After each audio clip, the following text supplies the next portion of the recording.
Hey everyone, welcome back. Today, we're diving into something super practical. How to transfer Ethereum, or ETH, from your Ledger hardware wallet to Coinbase in 2025.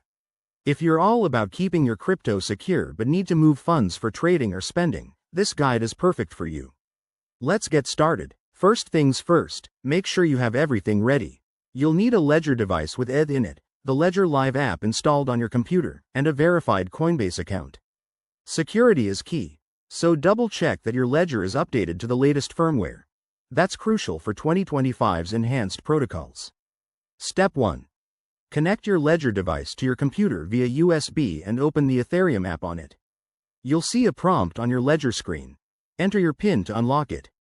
Once that's done, open Ledger Live on your computer and navigate to the Accounts section to select your ETH wallet.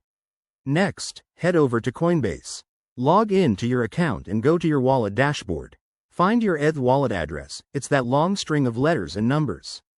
Copy it carefully. That's where your ETH is headed. Now, back in Ledger Live, click on the Send button for your ETH account.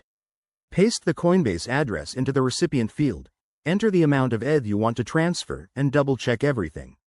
Remember, transaction fees might vary in 2025, so keep an eye on gas prices to avoid surprises. Hit Continue, and confirm the transaction on your Ledger device. You'll need to approve it physically for security. Once confirmed, sit tight. Blockchain transactions can take a few minutes to an hour, depending on network congestion. Finally, once it's done, check your Coinbase account to verify the ETH has arrived. If you run into issues, like a failed transfer, reach out to Ledger or Coinbase support right away. There you have it, you've successfully transferred your ETH. If this helped, give it a thumbs up and subscribe for more crypto tips. Stay safe out there, and I'll see you in the next video. Thanks for watching.